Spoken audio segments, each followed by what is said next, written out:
എന്റെ യൂട്യൂബ് ചാനലിലേക്ക് ഏവർക്കും സ്വാഗതം. നമ്മൾ ഇന്ന് തുടരുന്നത് പ്രണയതീരം എന്ന പ്രണയകഥയുടെ അവസാന ഭാഗമാണ്. അധ്യായം 9. മനസ്സു തുറക്കുമ്പോൾ. ഫോർട്ട് കൊച്ചിയിലെ ആ പഴയ കടൽ തീരം. രാത്രിയുടെ നിശബ്ദതയിൽ കടൽ കൂടുതൽ ഗൗരവത്തോടെ ഇരമ്പുന്നുണ്ടായിരുന്നു. തിരമാലകൾ തീരത്തെ മണൽത്തരികളെ പുണർന്നു മടങ്ങുമ്പോൾ ആ പഴയ കലുങ്കിന് മുകളിൽ ജെറോമും മരിയയും ഇരുന്നു. ചുറ്റുമുള്ള ലോകം അവർ മറന്നുപോയിരുന്നു. ഒരു വർഷത്തെ വിരഹം, 1000 ചോദ്യങ്ങൾ, ലക്ഷക്കണക്കിന് കണ്ണീർത്തുള്ളികൾ എല്ലാം ആ നിശബ്ദതയിൽ അലിഞ്ഞു ചേർന്നു. ജെറോം മരിയയുടെ കൈകൾ തന്റെ കൈക്കുള്ളിൽ ചേർത്ത് പിടിച്ചു. അവന്റെ വിരലുകളിലെ ഗിറ്റാർ തഴമ്പുകൾ അവൾ പതുക്കെ തലോടി. ജെറോം, ഈ ഒരു വർഷം നീ എവിടെയായിരുന്നു? ഞാൻ ഓരോ രാത്രിയും നിന്റെ പാട്ടിനായി കാതോർത്തിരുന്നു, മരിയ പതുക്കെ പറഞ്ഞു. അവളുടെ ശബ്ദം വിറയ്ക്കുന്നുണ്ടായിരുന്നു. ജെറോം ദൂരേക്ക് നോക്കി. ചെന്നൈയിലെ തിരക്കേറിയ തെരുവുകളിൽ വിശന്നുറങ്ങിയ രാത്രികളും റെയിൽവേ സ്റ്റേഷനിൽ ഗിറ്റാർ പെട്ടി തലയിണയാക്കി കിടന്നതും അവന്റെ ഓർമ്മയിൽ മിന്നിമറഞ്ഞു. ഞാൻ ഒരുപാട് കഷ്ടപ്പെട്ടു മരിയ, പക്ഷെ ഓരോ തവണയും തോൽക്കാൻ തോന്നുമ്പോൾ നിന്റെ ആ ചിരിക്കുന്ന മുഖമായിരുന്നു എനിക്ക് കരുത്ത് നൽകിയത്. എന്റെ ഓരോ പാട്ടിലും നിന്റെ ശ്വാസമുണ്ടായിരുന്നു. നീ കൂടെയുണ്ടെന്ന തോന്നലാണ് എന്നെ ഈ നിലയിലെത്തിച്ചത്. പക്ഷെ പപ്പ നമ്മളെ ഒരിക്കലും സമ്മതിക്കില്ല ജെറോം. ആന്റണി, അവൻ നമ്മളെ വെറുതെ വിടുമെന്ന് എനിക്ക് തോന്നുന്നില്ല. മരിയ തന്റെ പേടി പങ്കുവച്ചു. ഇനി ആർക്കും നമ്മളെ തടയാൻ കഴിയില്ല മരിയ. ഞാനിപ്പോൾ പഴയ ആ നിസ്സഹായനായ ജെറോം അല്ല. എനിക്ക് നിന്നെ സംരക്ഷിക്കാനുള്ള കരുത്തുണ്ട്. നാളെ തന്നെ നമുക്ക് കൊച്ചി വിടണം. ചെന്നൈയിൽ നമുക്കായി ഒരു ലോകമുണ്ട്. സംഗീതവും പ്രണയവും മാത്രമുള്ള ഒരു ലോകം. അതേസമയം കൊച്ചിയിലെ ഒരു വിജനമായ റോഡിലൂടെ ആന്റണിയുടെ കാർ പാഞ്ഞു പോവുകയായിരുന്നു. അവന്റെ കണ്ണുകൾ ചുവന്നിരുന്നു. അപമാനത്തിന്റെ കൈപും പ്രതികാരത്തിന്റെ തീയും അവന്റെ ഉള്ളിൽ എരിയുകയായിരുന്നു. എന്നെ എല്ലാവരുടെയും മുന്നിൽ വെച്ച് അപമാനിച്ചല്ലേ? ആ തെരുവുപാട്ടുകാരന്റെ കൂടെ നീ പോകുമല്ലേ? ആന്റണി സ്റ്റിയറിംഗിൽ ആഞ്ഞു തല്ലി. അവൻ തന്റെ ഫോൺ എടുത്ത് ഒരാളെ വിളിച്ചു. ചാക്കോച്ച, അവർ ഫോർട്ട് കൊച്ചി ബീച്ചിലുണ്ട്. ഇന്ന് രാത്രി അവർ അവിടെ നിന്ന് തിരിച്ചു പോകരുത്. എനിക്ക് മരിയയെ വേണം. ആ ജെറോമിനെ എനിക്ക് ഇല്ലാതാക്കണം. കാർ ബീച്ചിലേക്ക് തിരിഞ്ഞു. ഇരുട്ടിൽ മറഞ്ഞു നിന്നുകൊണ്ട് ആന്റണിയും അവന്റെ കൂടെയുള്ള ഗുണ്ടകളും ജെറോമിനെയും മരിയയെയും നിരീക്ഷിച്ചു. ജെറോം തന്റെ ബാഗിൽ നിന്ന് ഒരു ചെറിയ മോതിരമെടുത്തു. ഒരു വർഷം മുൻപ് അവൻ വാങ്ങിവെച്ചതായിരുന്നു അത്. മരിയ, അന്ന് നിനക്ക് ഇത് നൽകാൻ എനിക്ക് കഴിഞ്ഞില്ല. പക്ഷെ ഇന്ന് ഈ കടൽ സാക്ഷിയായി. നീ എന്നും എന്റേതായിരിക്കുമോ? മരിയയുടെ കണ്ണുകളിൽ നിന്ന് സന്തോഷാശ്രുക്കൾ പൊഴിഞ്ഞു. അവൾ തന്റെ കൈ ജെറോമിന് നേരെ നീട്ടി. ജെറോം ആ മോതിരം അവളുടെ വിരലിൽ അണിയിച്ചു. ആ നിമിഷം ആകാശം ഇടിമിന്നലുകളാൽ തിളങ്ങി. ഒരു വലിയ മഴ പെയ്യാൻ തുടങ്ങുകയായിരുന്നു. പെട്ടെന്ന് അവർക്ക് പിന്നിൽ നിന്ന് ഒരു ശബ്ദം കേട്ടു. അവർ തിരിഞ്ഞു നോക്കിയപ്പോൾ കണ്ടത് ആന്റണിയെയും അവന്റെ കൂടെയുള്ള ഗുണ്ടകളെയുമാണ്. ആന്റണിയുടെ കയ്യിൽ ഒരു ഇരുമ്പ് ദണ്ടുണ്ടായിരുന്നു.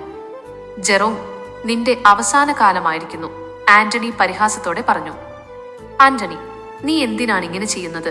പ്രണയം തോക്കിൻ മുനയിൽ പിടിച്ചുവാങ്ങാൻ കഴിയുന്ന ഒന്നല്ല, ജെറോം മരിയയെ പിന്നിലേക്ക് മാറ്റി നിർത്തിക്കൊണ്ട് പറഞ്ഞു. എനിക്ക് നിന്റെ ഉപദേശം വേണ്ടടാ, ആന്റണി തന്റെ ഗുണ്ടകളോട് ആക്രോശിച്ചു. അവനെ തീർക്ക്. അവർ ജെറോമിനെ വളഞ്ഞു. ജെറോം തന്റെ ഗിറ്റാർ ബാഗ് നിലത്ത് വെച്ച് അവരോട് പൊരുതാൻ തയ്യാറായി. മരിയ ഉറക്കെ കരഞ്ഞു. ആന്റണി, വേണ്ട, അവനെ വിടൂ. ഞാൻ നിന്റെ കൂടെ വരാം. ഇല്ല മരിയ, നീ വരേണ്ട. അവൻ ചാകുന്നത് നീ ഇന്ന് കാണണം, ആന്റണി ഭ്രാന്തമായ ആവേശത്തോടെ പറഞ്ഞു. ഗുണ്ടകൾ ജെറോമിനെ ആക്രമിക്കാൻ തുടങ്ങി. ജെറോം ധീരമായി പൊരുതി. പക്ഷേ അവർ ഒരുപാട് പേരുണ്ടായിരുന്നു. ആ കടൽ തീരത്ത് ഒരു വലിയ സംഘർഷം നടന്നു. പെട്ടെന്ന് ആന്റണി തന്റെ കയ്യിലുണ്ടായിരുന്ന ദണ്ട് ജെറോമിന്റെ തലയ്ക്ക് നേരെ ഓങ്ങി. മരിയ അത് കണ്ട് ഓടി ജെറോമിന്റെ മുന്നിൽ കയറി നിന്നു. ദണ്ട് മരിയയുടെ തോളിൽ ആഞ്ഞു പതിച്ചു. അവൾ അലറിക്കരഞ്ഞുകൊണ്ട് നിലത്ത് വീണു. മരിയ! ജെറോം നിലവിളിച്ചു. അവൻ മരിയയെ വാരിപ്പുണർന്നു. അവളുടെ തോളിൽ നിന്ന് രക്തം ഒലിച്ചിറങ്ങി ആ വെള്ള ചുരിദാറിൽ പടർന്നു. ആ കാഴ്ച കണ്ട് ആന്റണി ഒരു നിമിഷം തരിച്ചു നിന്നു. അവൻ മരിയയെ സ്നേഹിച്ചിരുന്നുവെങ്കിലും അത് ഒരുതരം ഭ്രാന്തമായ സ്നേഹമായിരുന്നു. മരിയയെ താൻ തന്നെ പരിക്കേൽപ്പിച്ചു എന്ന സത്യം അവനെ തളർത്തി. ദൂരെ നിന്ന് പോലീസ് ജീപ്പിന്റെ സൈറൺ മുഴങ്ങി. തോമസ് ചേട്ടൻ വിവരമറിഞ്ഞ് പോലീസിനെ വിളിച്ചതായിരുന്നു. സൈറൺ കേട്ടതും ആന്റണിയും സംഘവും കാറിൽ കയറി രക്ഷപ്പെട്ടു. ജെറോം മരിയയെ കയ്യിലെടുത്തു. മഴ അവളുടെ മുറിവുകളെ കഴുകിക്കളയാൻ ശ്രമിച്ചു. മരിയ, കണ്ണു തുറക്കൂ. ഒന്നുമില്ല, ഞാൻ ഇവിടെയുണ്ട്. മരിയ പതുക്കെ കണ്ണു തുറന്നു. ജെറോം, നിനക്കൊന്നും പറ്റിയില്ലല്ലോ? എനിക്കൊന്നും പറ്റിയില്ല മരിയ. നീ എന്തിനാ ഇത് ചെയ്തത്? മരിയ പതുക്കെ ചിരിച്ചു. നിന്റെ പാട്ടുകൾ ഇനിയും ലോകം കേൾക്കണം ജെറോം. അതിനു നീ വേണം. ജെറോം അവളെ എടുത്തുകൊണ്ടു ഓട്ടി. പോലീസ് ജീപ്പ് അവർക്ക് അരികിലെത്തി. കടൽ അപ്പോഴും ശാന്തമായിരുന്നില്ല.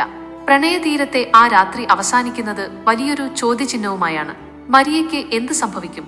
അവരുടെ പ്രണയം വിജയിക്കുമോ? അധ്യായം 10. കടലോരം സാക്ഷി. കൊച്ചിയിലെ ഒരു പ്രമുഖ ആശുപത്രിയുടെ ICUവിന് മുന്നിൽ ജെറോം തളർന്നിരിക്കുകയായിരുന്നു. അവന്റെ വസ്ത്രങ്ങളിൽ അപ്പോഴും മരിയയുടെ രക്തത്തിന്റെ പാടുകളുണ്ടായിരുന്നു. അവന്റെ കയ്യിൽ അവളുടെ ആ ചെറിയ ജപമാല മുറുകെ പിടിച്ചിരുന്നു. ഡോക്ടർമാർ അകത്ത് പൊരുതുകയാണ്. മരിയയുടെ തോളിലെ പരിക്ക് അല്പം സങ്കീർണമായിരുന്നു.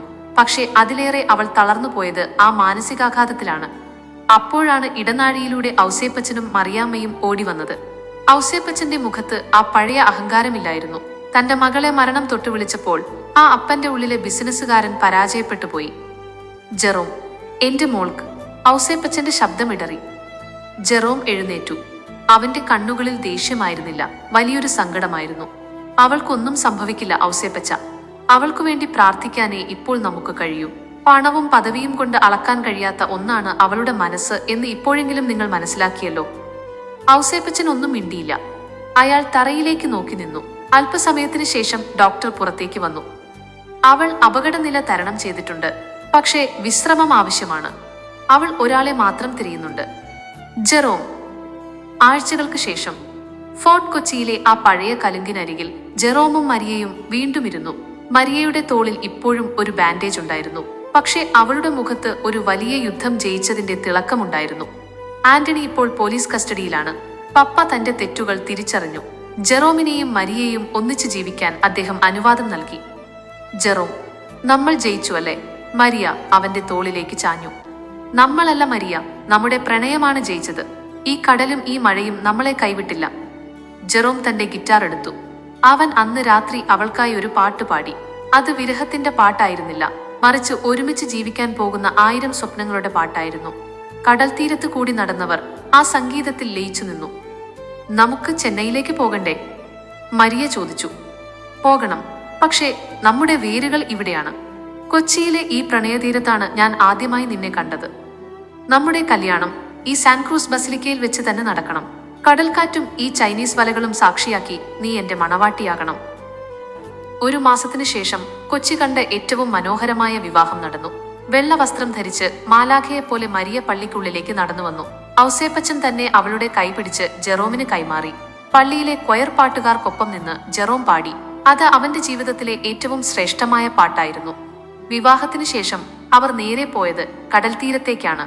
അവിടെ വെച്ച് ജെറോം തന്റെ പുതിയ ആൽബം റിലീസ് ചെയ്തു, പ്രണയതീരം. അവനത് മരിയയ്ക്കായി സമർപ്പിച്ചു. സന്ധ്യ മയങ്ങിയപ്പോൾ കടലിന് ചുവപ്പ് നിറം പടർന്നു. ജെറോമും മരിയയും കൈകോർത്ത് പിടിച്ച് തിരമാലകൾക്കിടയിലൂടെ നടന്നു. അവരുടെ പാദമുദ്രകൾ മണലിൽ പതിഞ്ഞു.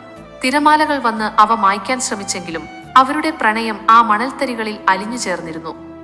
ജെറോം, നിന്റെ ഈ സംഗീതമെന്നും ഉണ്ടാവില്ലേ? മരിയ ചോദിച്ചു. ഈ കടൽ ഉള്ളിടത്തോളം കാലം, പ്രണയം ഉള്ളിടത്തോളം കാലം നമ്മുടെ സംഗീതം ഇവിടെ മുഴങ്ങിക്കൊണ്ടിരിക്കും മരിയ. അവർ കടലിലേക്ക് നോക്കി നിന്നു. പ്രണയതീരത്തെ ആ പ്രണയകഥ അവിടെ അവസാനിക്കുകയായിരുന്നില്ല, മറിച്ച് ഒരു പുതിയ ജീവിതത്തിലേക്ക് ഒഴുകി തുടങ്ങുകയായിരുന്നു. ഏത് വലിയ പ്രതിസന്ധിയെയും പ്രണയം കൊണ്ട് മറികടക്കാം എന്ന് ഈ കഥ നമ്മെ ഓർമ്മിപ്പിക്കുന്നു. കഥ ഇഷ്ടമായെങ്കിൽ ലൈക്ക് ചെയ്യാനും ഷെയർ ചെയ്യാനും മറക്കരുത്. ഇതുപോലുള്ള കൂടുതൽ വ്യത്യസ്തമായ കഥകളുമായി ഞങ്ങൾ വീണ്ടും എത്തും.